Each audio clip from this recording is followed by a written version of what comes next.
Welcome back to another ClubPF Masterclass. We have my good friend Rachel with us today.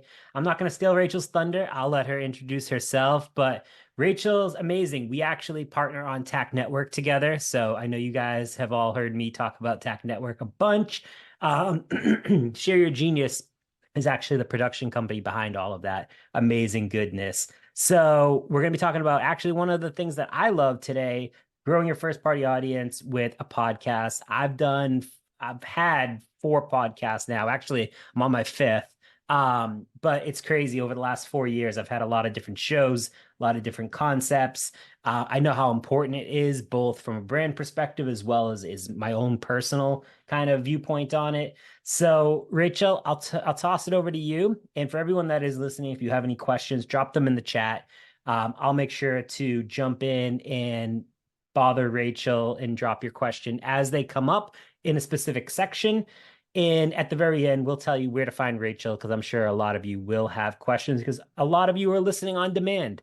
So with that said, Rachel, the floor is yours. Hey everyone, thanks for having me. First of all, Nick, you are never a bother. So if you have questions, feel free to just interrupt me. So as Nick said, my name is Rachel. I am the CEO and founder of a company called Share Your Genius. And we like to say it's never just a podcast. And so this conversation is really going to help us tee that up and explain it.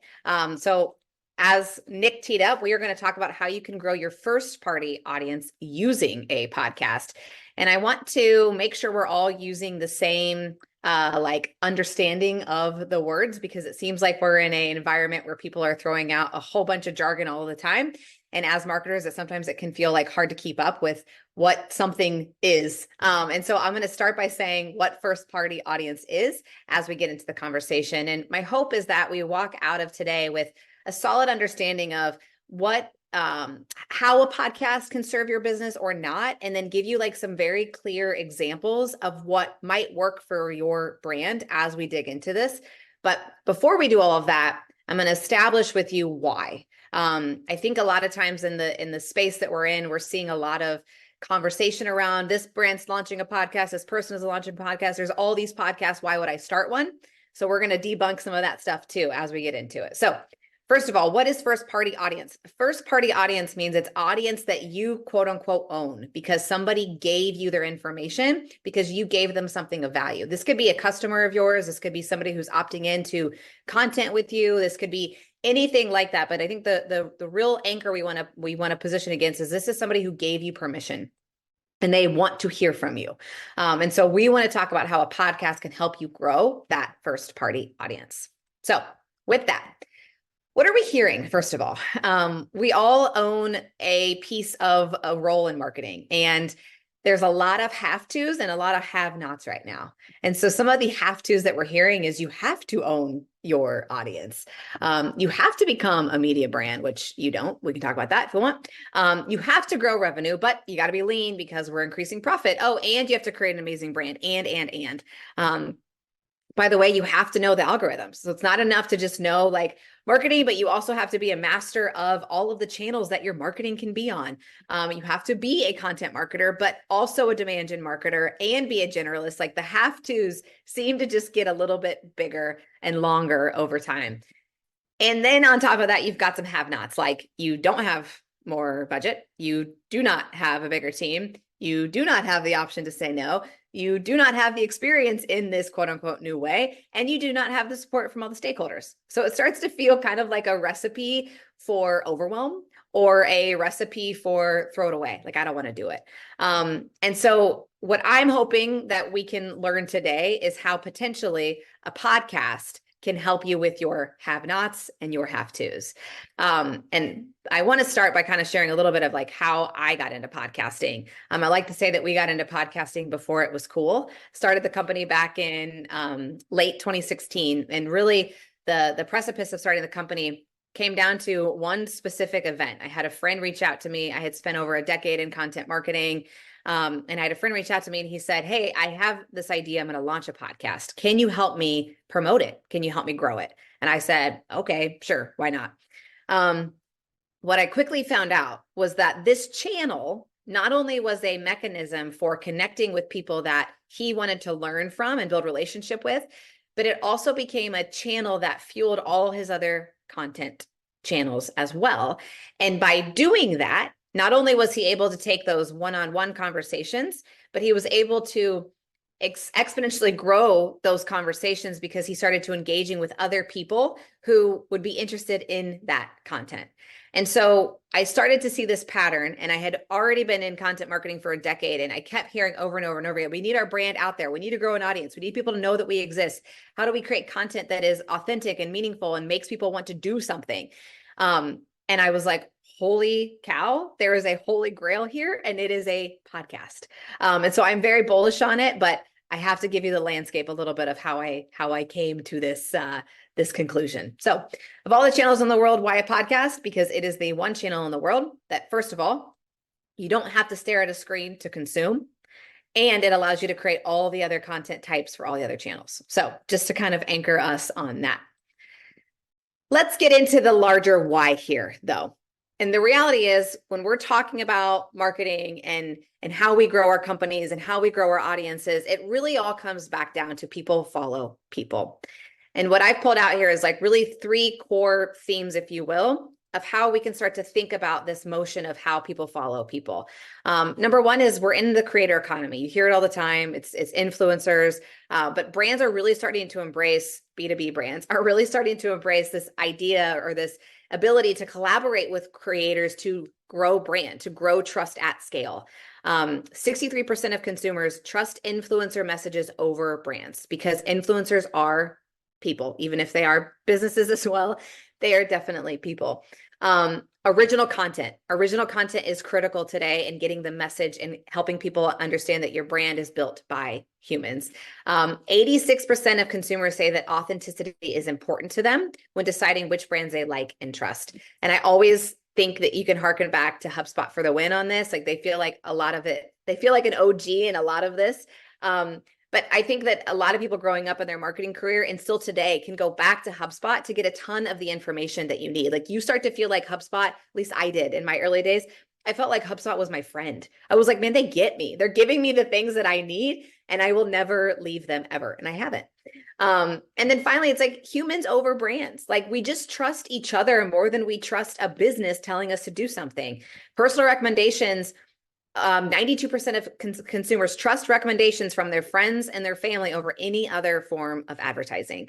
And I also think about sort of a micro example of the things we're talking about here with Michael Jordan and Nike. And I don't know if people know this story, but I'll cut to the chase a little bit. When Nike brokered that partnership with Michael Jordan, they had like 2% of the shoe market. And when they partnered with Michael Jordan, within 6 months, they went to 50%. Because they found somebody who accelerated, who built that trust at scale for them. And so now you think of Nike and you immediately think basketball shoes. And that all happened because they collaborated with somebody that could help them build trust at scale. And then of course, social proof for the win. I mean, I think just like everyone, like we look to see what other people are talking about in order to pay attention to it. And then we go look to see if the people we like are buying it. It's in a way for us to make buying decisions today. We have so much information coming at us. So podcasting is a mechanism, but why podcasting and why this conversation is because people follow people. Hey, Rachel, it was actually a question that got sent to me. Going back to the creator economy, you know that obviously I'm a big believer in that. How can you collaborate with creators? And you tell me if this is going to be later in the presentation, but like, how can you collaborate with creators on podcasts specifically to grow brand awareness? Not specifically conversions, but like partner with someone to kind of like borrow their trust and authority.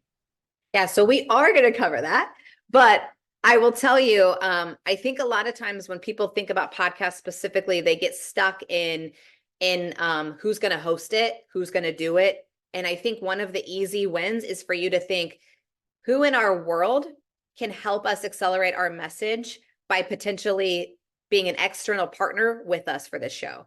So imagine if, this is a horrible example, so just forgive me here, but just for illustrative purposes, let's imagine we're Nike. And we were like, hey, we're going to broker this partnership with Michael Jordan. We should launch a podcast. Hey, Michael Jordan, why don't you host it?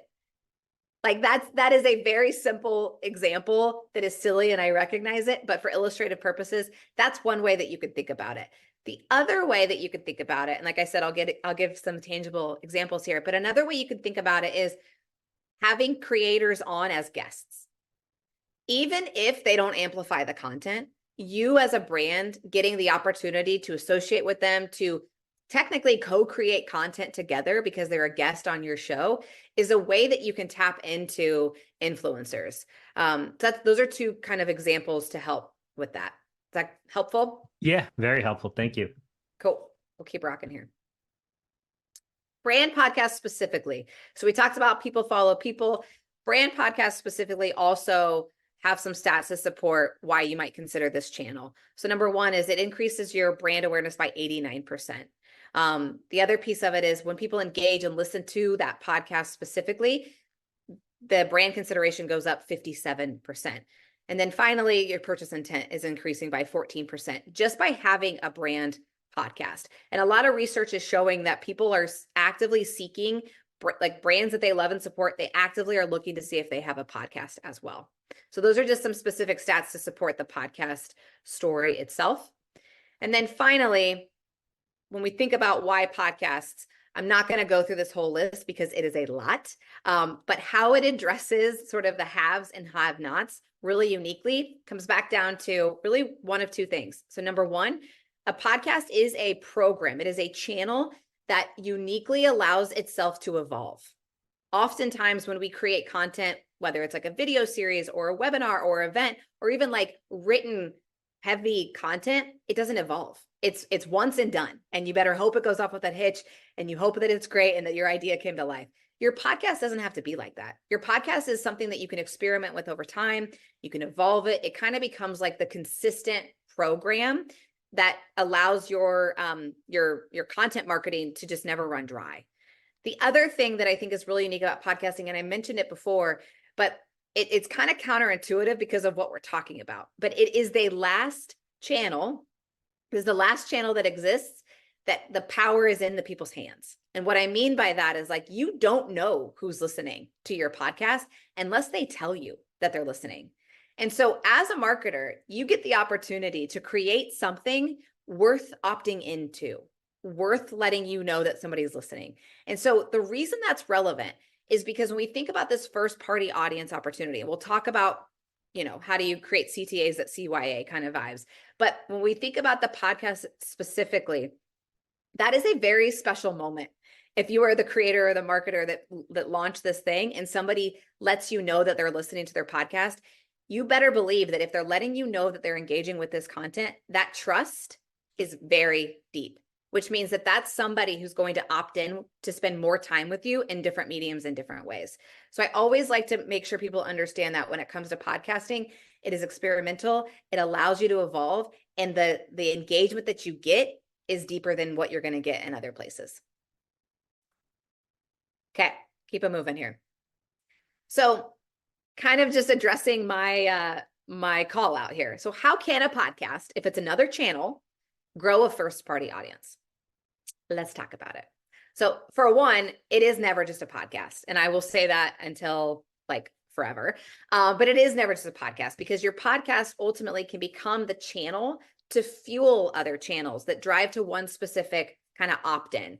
And so some of those calls to action that you want to bake into your podcast, you want to get really clear on, if somebody listens to my podcast, what is the action? What is the thing that we want them to do next with our brand?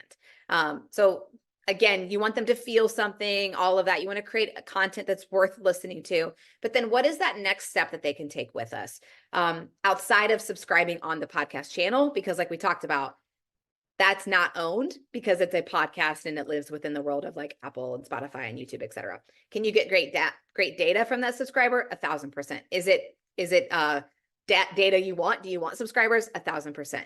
But how do we grow them into that first party owned? So the things that we always pull out here is like a newsletter. And we know that creator newsletters are popping off more than brand podcasts or more than brand newsletters.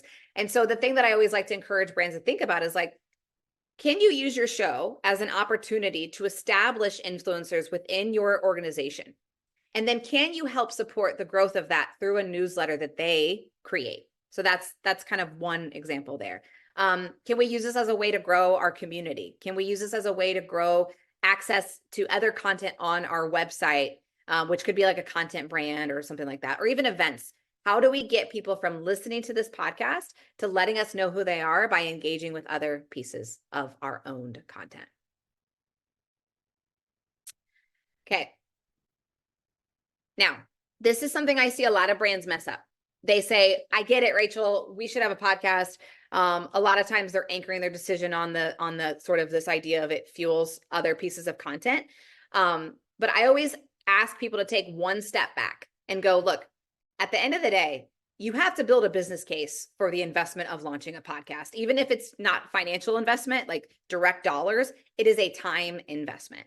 And so I always challenge clients and take a step back and go, you have to pick an outcome. So we've distilled it into one of three outcomes just to make it really simple. And by the way, any organization at any given time, they are dealing with these three things. So one of these outcomes is going to stick for you. It's just which one is the priority right now from your CEO. So number one is obviously build brand. We're going to launch the show because we're looking to create a top industry show because we want to establish authority. We want to build brand because we're building a category. We want to build brand because we want to enhance our credibility. We want to drive engagement. We're not talking to people. That's kind of what I anchor back on build brand. Drive demand. Drive demand in this vein really looks like increasing that brand recognition, driving customer loyalty, generating revenue. Like that's what we're trying to do with this. I will never tell you to launch a podcast as a way to close deals. Like you're not going to have a guest on a podcast and close a deal. That is not going to happen. If you do that, people can smell it a mile away. Can you use your podcast to build relationships? 1,000%. But I just have to call that out because I think there's some people doing some bad practices there. And then finally, it's about growing an audience. And so growing an audience is critical for brands, obviously. And I think this is also where, Nick, to your point around creator, like this is why I would advocate for thinking about the creator strategy specifically with your podcast if you're trying to grow an audience. And so that's about expanding your reach, getting net new, cultivating, more community, growing that, and then fostering those connections to ultimately grow an audience. So I always say, go back, pick the impact, pick the outcome, and then we design from there. Sorry, there was another question that came in. I missed it. I think it was to your previous slide. I forgot there was a Q&A. So it says, how does a pod accelerate that trust to get that CTA? I don't know if it was this. Yeah, it must be this one. So if I understand correctly, to get that CTA, like to get people to opt into another piece of content. Exactly. That's what I'm thinking. Yeah. So think about it like this, like you want to work with people that you know, like, and trust. And so a podcast is a mechanism that's a fairly light lift where people get to know you. You're talking, you're engaging, you're having conversation. The only way that you and I get to know each other is by having conversation. Even if it's not one-to-one, even if I'm talking to Nick, like you're getting a vibe from me. You're getting to know me a little bit because I'm just in conversation. That's the only way that you can get to know people. Even, and I know you can challenge me on this, but even by the stuff that I write, you don't know me very well because you can't hear my tone. You can't hear my personality. You can't hear the context that I'm not providing explicitly.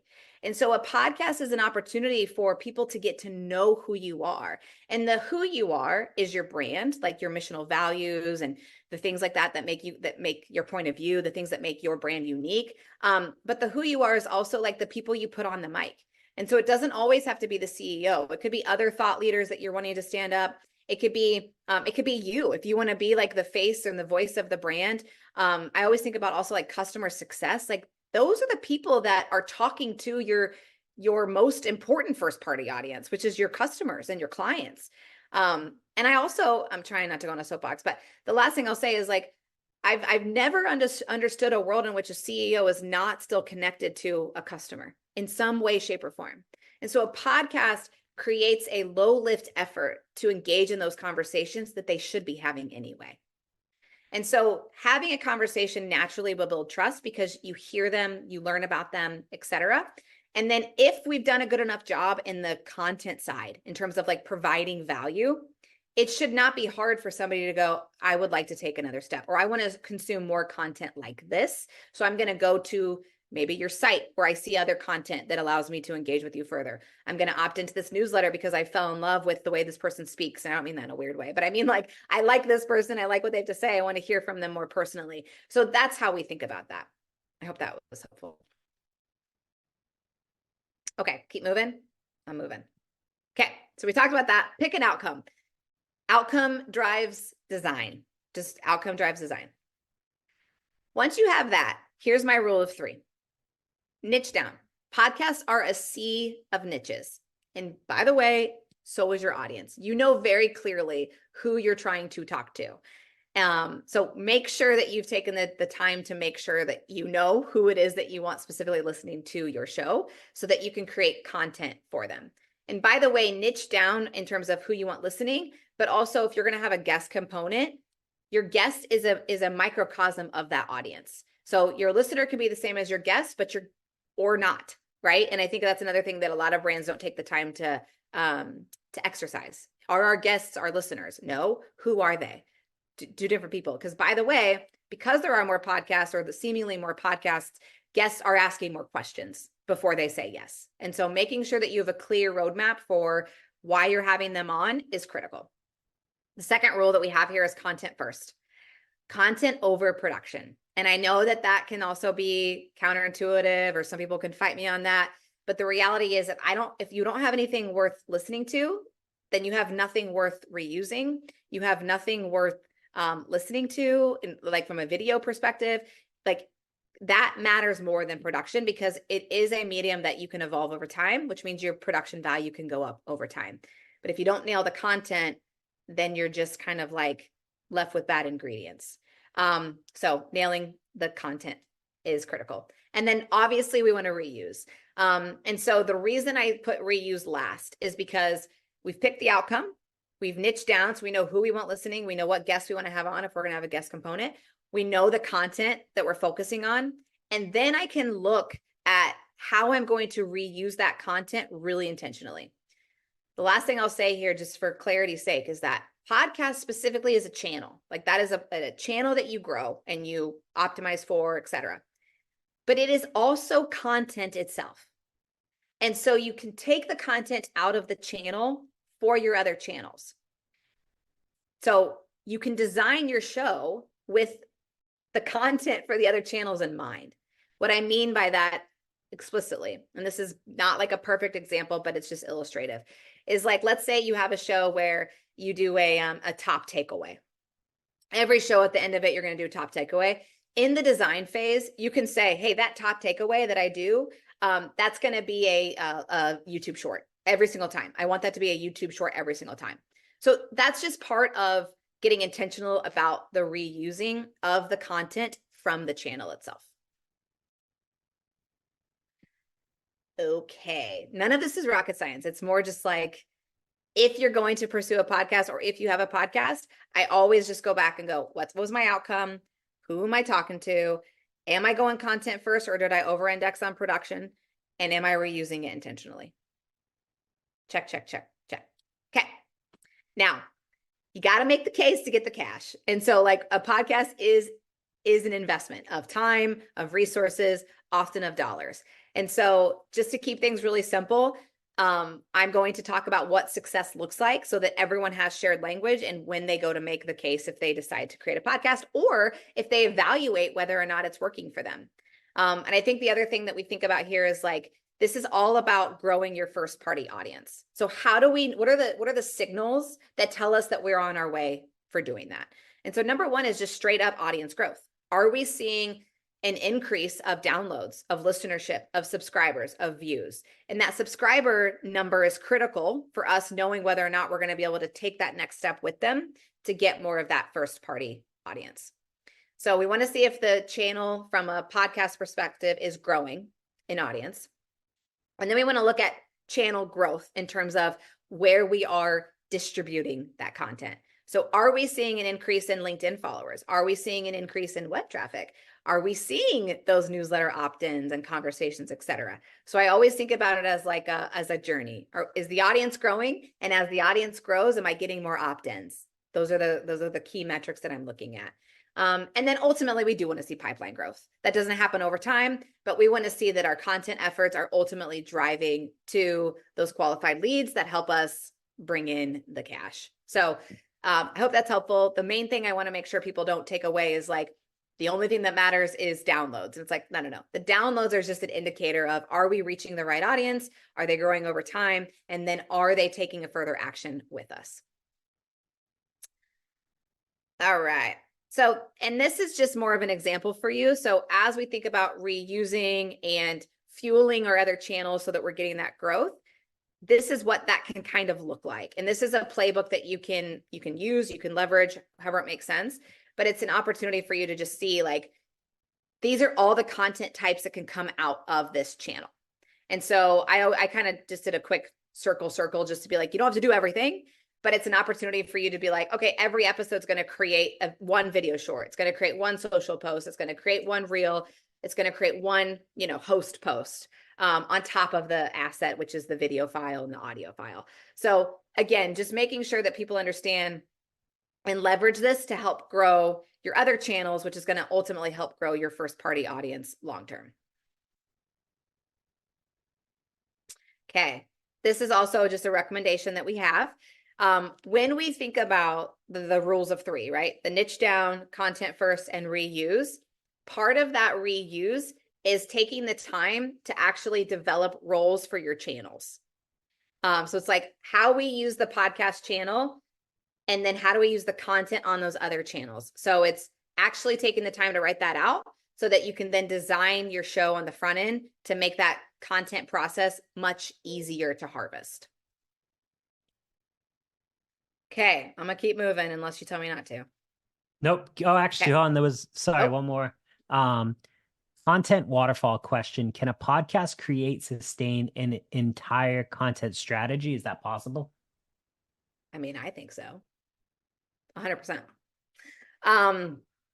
Look, the truth of it is, like, I run a small business. I don't have a big marketing team. And we use our podcast as an anchor for a lot of the content that we create. So it's all it does. The key ingredient there is just getting really intentional about what content you need to create and then executing that plan. So I hope that's helpful. Okay. So what can a brand show look like for growing a first party audience? This is where I want to actually give you guys some examples so that you feel like you have some tangible ideas around what it could look like. So at the end of the day, we've established we're standing up a channel. We're going to use this to help grow a first party audience with the understanding that people follow people.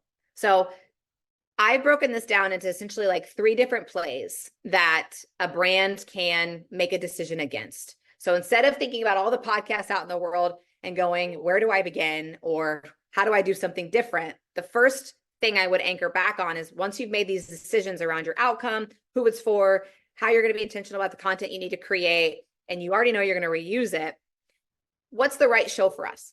So when I think about the opportunities here, it's one is creating that original content. And original content is really around it's the strategy and it's the show that's going to drive your go-to-market message out to the marketplace. And so even that question of can my entire content marketing strategy be supported here? Well, if your go-to-market motion is content led, you see what I'm saying? Your show should be helping fuel that information out into the marketplace. And so it's about creating original content that establishes you as an authority. It establishes you as a top industry show. It allows you to create something that helps you get your mission out into the marketplace. And so I pulled 2 examples here. One is with the Reveal Revenue Intelligence podcast. And I pulled this one because not only do they have a great quality show, they have subscribers that are super dedicated and consistently show up for them, but their show has had an evolution as they've had company changes, as all companies go through changes. And so they've been able to use the show though as a heartbeat of creating that original content, getting their go-to-market message out. And so while they were maybe once for one audience, as they went up market, their show changed. And so that's where I'm saying you can have an evolution and use your content, use your show as a cornerstone for doing that. And the other piece of it that's super, super smart here is that you can look at your other content resources that you're creating. Like, let's say you're creating really in-depth research. That research can come onto your show. And then you can post that your show onto that research. And so you're getting some of that cross functionality by creating one thing just really intentionally. And then I pulled up Jellyfish as a really good example. You know, one of the things that they're looking to do is get their one of their like founders out into the marketplace more and get him on a mic and get him talking and doing the thing he does best, which is engaging with their community. And so it's like, why not have a show where he's doing that intentionally? So it's an opportunity for brands to just like think about who are the people internally that we need to stand up as thought leaders. And so that's what a show can do on that side. You can see here that I have some shows that are kind of like in between. And so I'd be curious, Nick, where you would put your show. But you have original content, which is about building thought leadership, right? And then you have another option here. We're calling it the creator show, right? That's about building an audience. It's about attracting net new. And so you're leveraging creators or external influencers, people with voice and pull in your industry to help attract a net new audience. And so I pulled a couple examples here. One is a show that we did with a company called Guild. And they were doing both. So they stood up a show to position Rachel Romer, who's their CEO, give her an opportunity to exercise her thought leadership. But they also made sure that the creators, like the guests they had on, were influential. So they had like Adam Grant, Malcolm Gladwell, like people like that, Brene Brown, like those were the guests that they had on because it was an opportunity for them to like credentialize Rachel as a thought leader in the space and have these people who can help amplify her in a way that helps grow the audience. And so that's like an example of what I would call like a hybrid approach of like original content, but I'm also going to be really intentional about our guests so that we're getting the amplification and the credibility building, that trust at scale, that people who already have an audience of the people that we want to have an audience of have endorsed in a way. So that's an example there. It's the same example with the cutting room. It's creating great content, but it's pulling in people that help establish credibility and grow there. And then well, the others, Oh, sorry, go ahead. No. I was just gonna say, based on this, like I feel like mine kind of falls between like the first one and the second one. Because like there's some episodes where like I'm just kind of like speaking by myself, but then like I had like Ross Simmons on, for example. So like I was very intentional with who I brought on specifically for that. That's what I was going to put you. Like we were like, I think you're in between because you are a creator. And so it's like you have an audience, people are connecting with you and wanting to learn about you, et cetera. But like you're also helping grow an audience, like you're helping grow a brand and you're creating original content. And so you're going to bring in people that can help amplify that content, but you're also doing your own episodes, Nick, that help establish like your own thought leadership in this space. So